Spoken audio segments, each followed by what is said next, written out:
Namaste, everybody. Good evening. I'm Govinda Puri, and I'm PhD scholar at Kappan University. And today, I'm going to present on Sri Aurobindo's education. I would like to welcome you all in my presentation.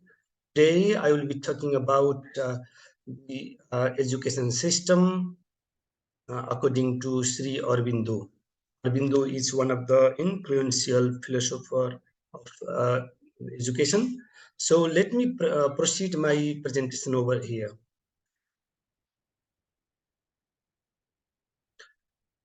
I think you know about Sri Aurobindo Ghosh. He is renowned philosopher. He is the proponent of yogic education. So he was born on August 15, 1972 in Kolkata. Kolkata is adjacent state from Nepal. He's very famous sage, poet, philosopher, and educationist, and is also known by the name Aurobindo, which means lotus in Sanskrit. Sri Aurobindo Ghosh is one of the most renowned contemporary Indian philosophers of education. He possessed wide knowledge of East and West, uh, and then ancient and modern system of education. He has presented an integral philosophy of education through his ashram at Pondicherry in India. His idealistic philosophy of life was based upon Vedantic philosophy of Upanishad, and then the essence of Upanishad and Vedanta were the basis of the life. And integral education, which is forwarded by him, is a complete system of education. Education system should be integral, has to integrate all aspects of life. And integral education develops not only cognitive mind, but it also develops physical, vital, spiritual, and psychic aspects of personality. It is the education that develops the all-round of an individual's personality. So, Aurobindo has contributed a lot. He has published some of the books like The Life Divine, and then Aurobindo, and then The Synthesis of Yoga, The Powers Within. We have powers, some powers underlined in human being. We need to recognize what power we have that, that is necessary to explore.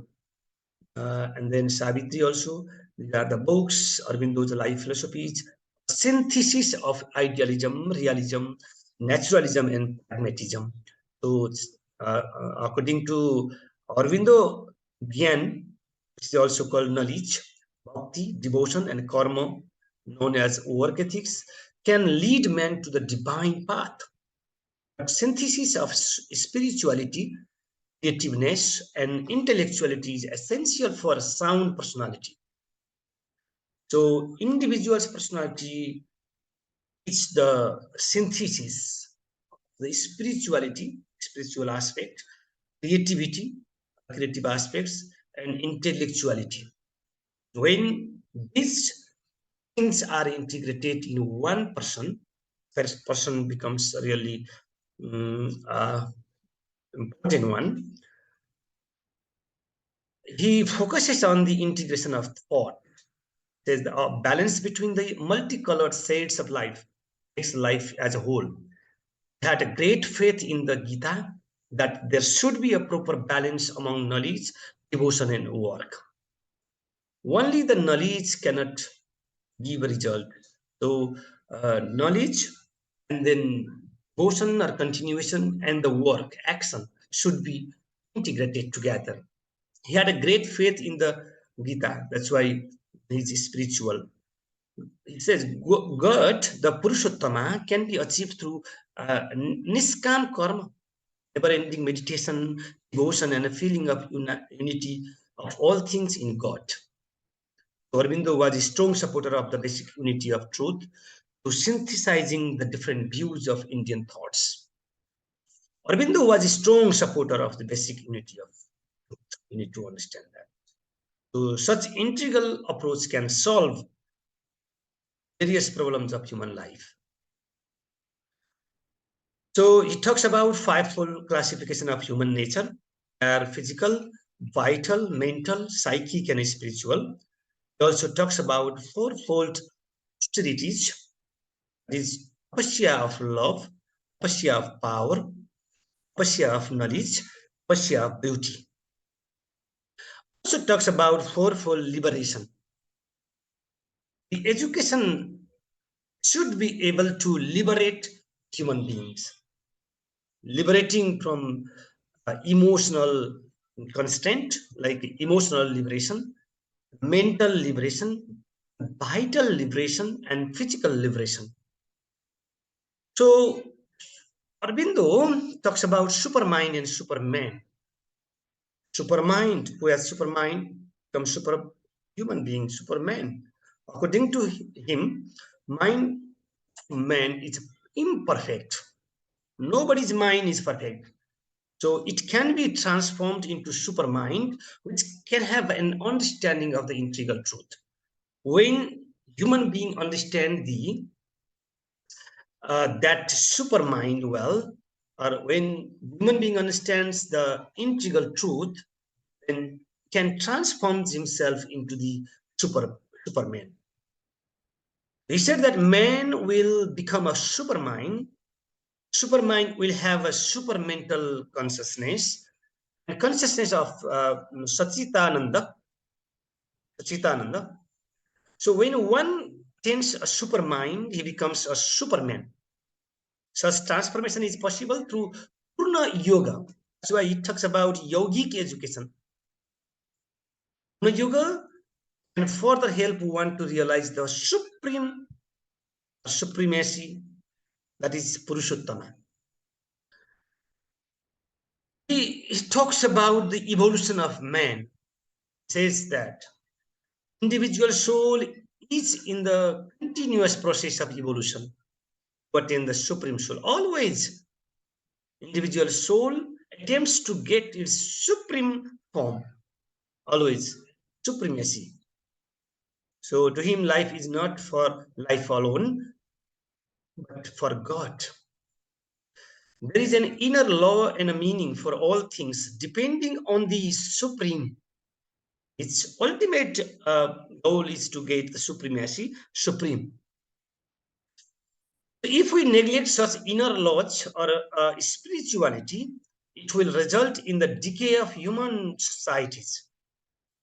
Spirituality and inner laws, we need to ask our heart, soul, what does it say, and follow. If we do so, then we can contribute to the society as well, according to him.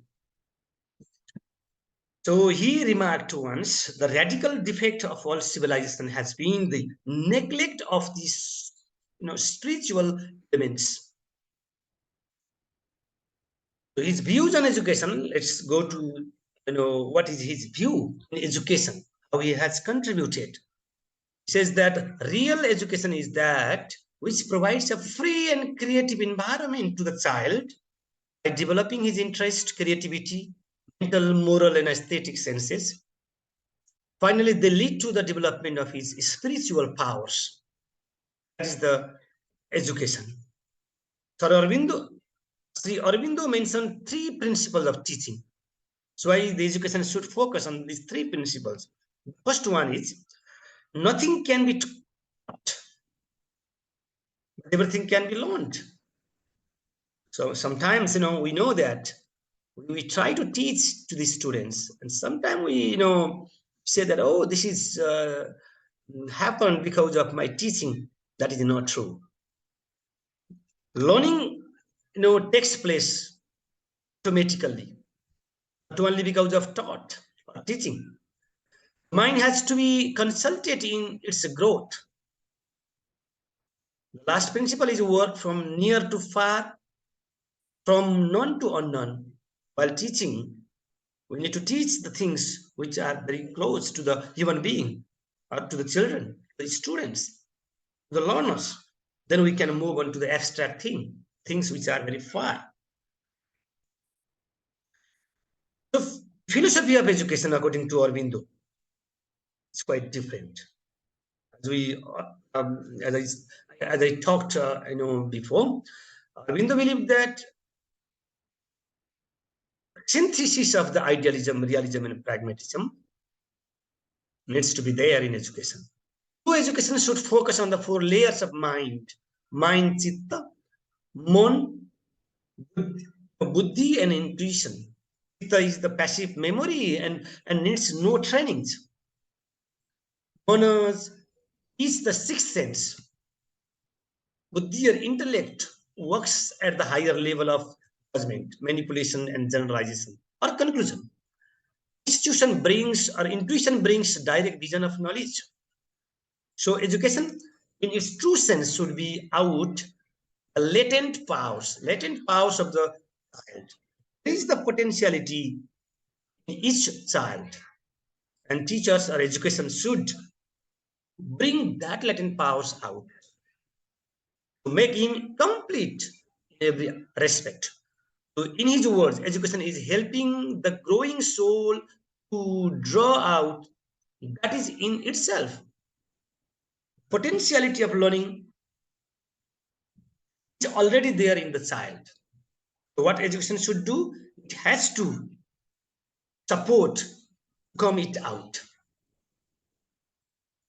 Education that ensures complete or integral development, that is physical, vital, mental, psychic, and spiritual aspect of the child, it's called the integral education. So he says there are basic principles according to Sri Aurobindo. Example, education should be learner-centric, provision for full freedom for the child. Our education should meet the psychological needs of the child, what the child needs. Our education should bring out the latent powers of the child, to develop all the faculties of the mind of the child, should be related to the life of the child. Education should be related to the real life world of the child. We talk about only theory or abstract things that cannot be useful for them, that cannot draw their attention or motivation also. So medium of instruction should be mother tongue. When we teach this child or children their mother tongue, they enjoy learning, and they become really knowledgeable.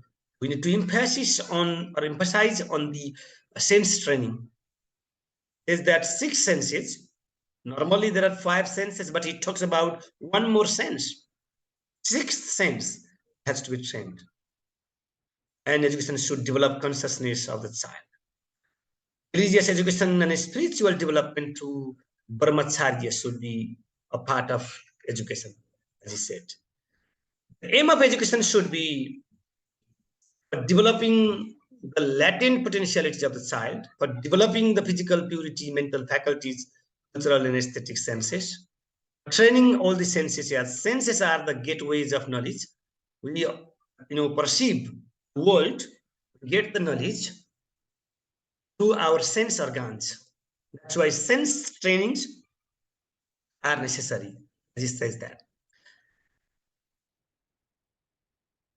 Education always should aim to develop the consciousness, knowledge, and intuition. It should develop the moral and emotional aspect, develop the spiritual aspect through yoga and brahmacharya. Realization of the self is must for education. If our education system can't make the children realize themselves, then that education cannot be realistic. So for that, we need to adopt some methods for teaching in our school, in our education system. Self-learning and experiences should be encouraged all the time. Sri Aurobindo focuses on the self-experiences, self-learning. We should not impose our knowledge to the children in the classroom. They need to be given the environment and they will develop themselves. They will realize through their senses. He says that learning by doing should be always followed. Cooperative learning on the basis of cooperative activities. So teachers should conduct various activities in the classroom so the children will get opportunity to learn. According to him, three aids, that is age, ability, and aptitude of the child, should be cared for. According to their age, their ability, and their aptitude, we need to design the activities to be conducted in the classroom that motivates the learners, that helps them learn themselves. Not so the method of teaching should be activity based, observational, self discovery, discussion, learning by doing, and learning by self experiences.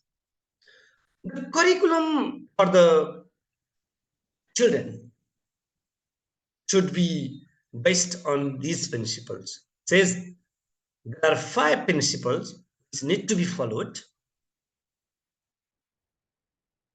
while developing the curriculum. Example, curriculum should be made interesting for the child. If it is not interesting, they may not be engaged in learning in the classroom. A variety of subjects and activities should be included. The activities and subjects should be related to all aspects of their life. Curriculum must have a scope to motivate the child to learn. It should not, provide them stale materials or curriculum. Concurrent, current, interesting curriculum should be made. And curriculum must promote the creative potentiality. A lot of potentialities, creativities can be there in child, and the curriculum should inculcate. Curriculum must ensure the attainment of up-to-date knowledge. But by still, the knowledge children gain from the curriculum should be fresh, up-to-date. He suggested some subjects and activities for teaching. Example, for physical development, we can include physical training, games, gymnastic, and health education. Vital development, we can include music, fine art, dance, drama, craft.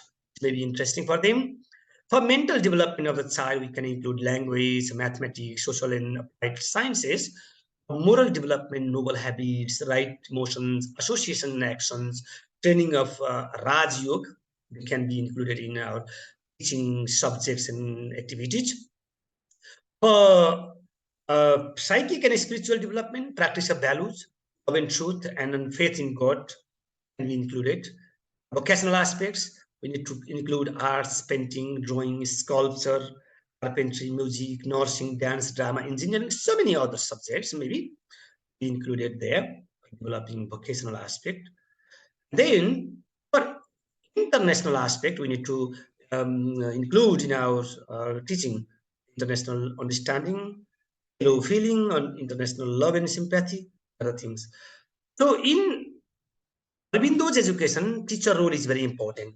Teachers should play a vital role in the process of education to inculcation of the self-control, humanity, and spiritual equality.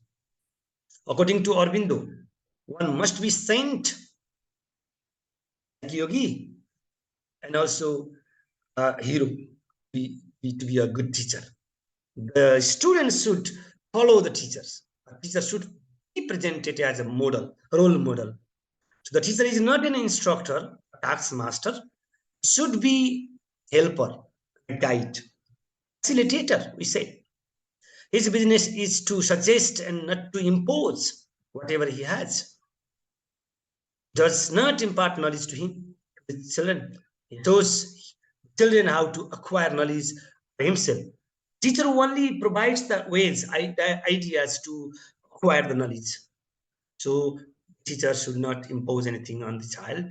Rather, teacher has to play the role as a helper and guide. It should stimulate the child to develop himself naturally with full freedom. I talks about some critical thought on Aurobindo. We can talk about some criticalities in its education. Child-centric education. Some of the things are repeated as well. I don't want to repeat the things all here. Introduction of moral and religious education, integral part, introduction of yoga education, and then training of the senses, mother tongue as a medium of instruction, emphasis on the psychological methods, and then yeah, curriculum should be varied and comprehensive. Teacher's role is crucial as a helper and guide. International education based on universal love, sympathy, fulfilling, and a peace and understandings, reconstruction of national system of education. So these are the critical aspect of Aurobindo's education. In conclusion, let me conclude um, about Sri Aurobindo's education. His educational thoughts are comprehensive, very relevant, modern, and psychological in nature. His integral education can combine human body, human mind, intellect, and soul together to meet full purpose of life. He was a great philosopher, great supporter of national system of education, which is associated with his integral education. Through such national system of education, we can achieve national integrity, preserve and promote our culture and tradition. As a result, national reconstruction will be achieved. So these are some references. Thank you very much for listening to me. If you have any questions, please feel free to ask me. Uh, if you have any question, please.